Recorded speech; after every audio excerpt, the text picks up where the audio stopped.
BZD official के नाजरीन को अस्सलाम वालेकुम। 4 मुहर्रम अल हराम इब्न ज़ियाद ने जब उमर इब्न साद को अपना ख़त भेजा, इब्न साद ने यह ख़त पढ़कर बहुत हैरान और परेशान हुआ और इब्न ज़ियाद पर लानत भी की और सारा दिन इसकी हालत मुतगय्यर रही।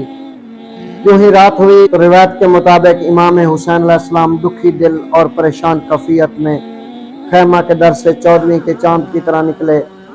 पैगंबर का अमामा सर पर था, उनकी ज़ीरा पहनी हुई थी कि एक सहाबी से फरमाया, जाओ इब्न साद से कहो कि मैं दोनों लश्करों के सामने तुमसे मिलना चाहता हूँ, अलबत्ता गुफ्तगू तुम्हारे साथ खलवत में होगी। इब्न साद को ये पैगाम पहुँचा तो वो लश्कर से बाहर निकला और इमाम अलैहिस्सलाम भी रवाना हुए। एक जगह पर बैठे हफ्स और दरीद उमर के मुआफ़िज़ साथ खड़े थे और हज़रत अब्बास और हज़रत अली अकबर अलैहिस्सलाम इमाम हुसैन अलैहिस्सलाम के मुआफ़िज़ बनकर खड़े थे। उमर बिन साद ने कहा, इब्न ज़ियाद ने कहा है कि आज के खतूत में ताकीद की है कि आप हर सूरत में यज़ीद की बैत करें, अगर बैत नहीं करते तो पहले आप और असहाब पर पानी बंद कर दूं, फिर आपसे जंग करूं। जिस तरह उस्मान को प्यासा कत्ल किया गया, उसी तरह आपको प्यासा शहीद करेंगे।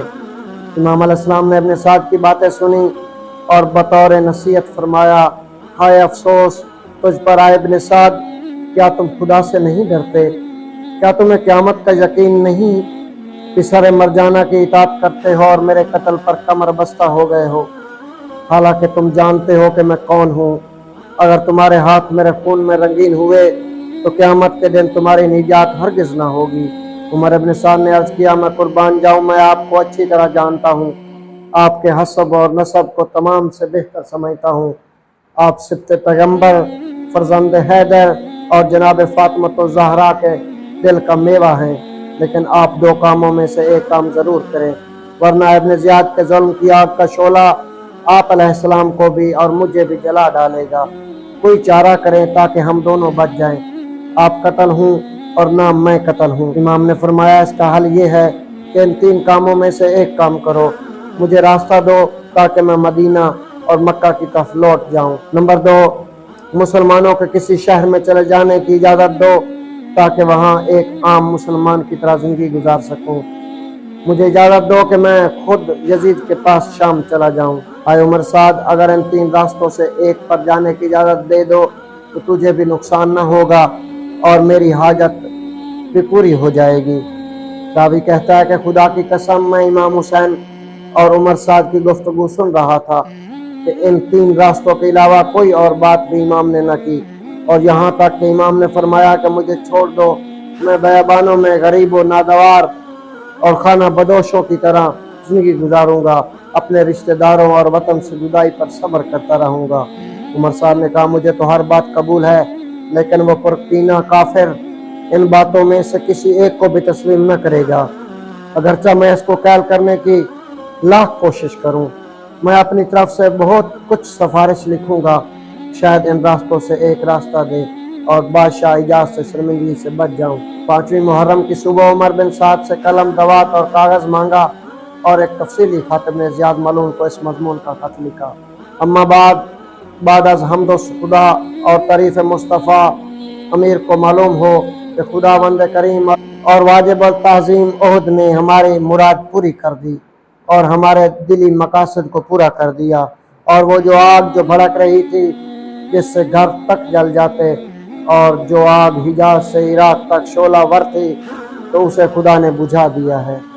वो बातें जो खुद दोनों जानिब से मुख्तलिफ थीं और उन पर तफ्तीश थी, तो खुदा ने उनको जमा कर दिया, और अमर खिलाफत और जो इमामत के दरमियान अलवियत के बाब में था, उसकी भी खुदा ने इस्लाह कर दी। खुलासा ये कि फितना की आग ठंडी हो गई है, तजावुज़ करने वाले हाथ पीछे हट गए हैं, फसाद इस्लाह में और तफरका इत्तेहाद में बदल गया है। हज़रत हुसैन बिन अली अलैहिस्सलाम ने ज़मीन करबला में मेरे साथ उहद व पैमा किया है, इसके बाद किसी की दावत पर अपनी सकूनत से नहीं आएंगे और किसी की बातों में आकर हुकूमत के खिलाफ बातें नहीं करेंगे। यहाँ से वो आए हैं, वो वहाँ से वापस लौट जाने को तैयार बैठे हैं, या दूर दराज के किसी इस्लामी शहर में जाना चाहते हैं जहाँ वो आम मुसलमानों की तरह ज़िंदगी गुजारेंगे। اور کسی بات میں دخل نہ دیں گے، یا وہ خود شام میں یزید کے پاس جانے کے لیے تیار ہے، پھر جو فیصلہ یزید کرے گا وہ منظور ہوگا۔ ان تین خیشوں میں دین کی اصلاح اور حکومت اور رعیت کی بھلائی ہے، اور خدا کی رضا بھی اسی میں ہے۔ اب آپ کیا حکم دیتے ہو؟ والسلام۔ یہ خط ایک سوار کو دیا تاکہ وہ جلدی جلدی ابن زیاد تک پہنچ جائے، لیکن خولی ملعون نے خفیہ طور پر ابن زیاد کو قاصد بھیجا، اور اس نے خط میں یہ لکھا کہ عمر سعد امام حسین علیہ السلام سے رات کو ملاقاتیں کرتا ہے، اور عمر بن سعد کی بہت شکایت کی۔ بے قیمت شخص کو ہمارا سالار بنا کر بھیجا ہے، یہ تو صرف کھانے پینے اور آرام سے سو جانے کے علاوہ کوئی کام ہی نہیں کرتا، اور رات کو امام حسین علیہ السلام سے تنہائی میں ملاقاتیں کرتا ہے اور اس کے ساتھ مہر و محبت سے پیش آتا ہے۔ اس نے تمام لشکر کو خواہ مخواہ صحرا میں بیکار معطل کر رکھا ہے۔ تم حکم جاری کرو تاکہ عمر بن سعد سپہ سالاری سے معزول ہو جائے، کیونکہ وہ اس قابل نہیں، اور مجھے سپہ سالار بناؤ تاکہ ایک آن میں تیرے حکم کو اجرا کروں اور حسین کی زندگی کا چراغ بجھا کر تجھے سکون پہنچاؤں۔ یہ خط ایک تیز رفتار سوار کو دیا اور کوفہ روانہ کر دیا۔ ابن زیاد نے خط پڑھا تو بہت غصے ہوا، اور اسی وقت خبر انگیز مضمون پر مشتمل ایک خط ابن سعد کو لکھا۔ جب ابن سعد نے اپنا قاصد روانہ ہی کیا تھا کہ وہ قاصد ابن زیاد کا خط لے کر ابن سعد کے پاس پہنچا، اور خط کھولو تو پہلی سطر یہی تھی: ابن سعد، مجھے معلوم ہوا ہے کہ رات کو خلوت میں امام حسین سے ملاقاتیں کرتا ہے، اور دیگر تمام کاموں کا مجھے علم ہے جو تو کربلا میں کر رہا ہے۔ پس جو ہی میرا یہ خط پڑھے تو فوراً حسین ابن علی علیہ السلام اور اس کے اصحاب سے یزید کے لیے بیعت لو۔ اگر بیعت سے انکار کرے تو اس پر پانی بند کر دو تاکہ پیاس سے نڈال ہو جائیں، پھر اس سے جنگ کرو، اور حسین علیہ السلام اور اس کے اصحاب کے سر میری طرف کوفہ بھیج دو۔ ابن سعد نے جب خط پڑھا تو اس کا بدن کانپنے لگا اور چہرے کے رنگ اڑ گیا۔ ابن زیاد کو حقیقت حال کا علم ہوا تو اسے پیغام بھیجا کہ شبس رات کو ابن زیاد کے پاس آیا تاکہ اس کے چہرے کے رنگ کو صحیح طور پر تمیز نہ دے سکے۔ ابن زیاد نے اسے مرحبا کہا اور اپنے پاس بٹھایا اور کہا تجھے ہر صورت کربلا جانا ہے۔ شبس نے قبول کیا اور 7 محرم کی صبح 1000 سپاہی لے کر کربلا روانہ ہو گیا۔ پھر ابن زیاد نے ایک خط ابن سعد کے نام لکھا جس کا مضمون یہ تھا: حسین علیہ السلام اور اس کے اصحاب کا پانی بند کر دو اور ایک قطرہ بھی پانی نہ جانے پائے۔ جس طرح عثمان بن عفان کو پیاسا مارا گیا اسی طرح پیاسا مارا جائے۔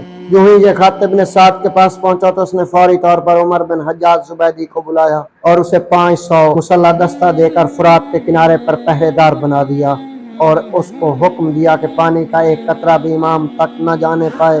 اجر کو بلا کر کہا کہ 4000 کا لشکر لے جاؤ اور عمر بن حجاج زبیدی کی نصرت کرو۔ وہ 4000 کا لشکر لے کر نہر فرات کے کنارے پہنچ گیا، اور لشکر نے پورے کنارہ فرات پر ایسا قبضہ کیا کہ تل بھر جگہ نہ تھی، اور امام حسین علیہ السلام کے قیام تک پانی روک دیا۔ تو ناظرین، امید کرتے ہیں کہ آپ کو یہ واقعہ پسند آیا ہوگا۔ اگر پسند آئے تو ہمارے ساتھ جڑے رہیے گا، ہم آپ کو مکمل روداد کربلا امام حسین علیہ السلام کی سنائیں گے۔ اگلے ایپیسوڈ تک اجازت دیجیے۔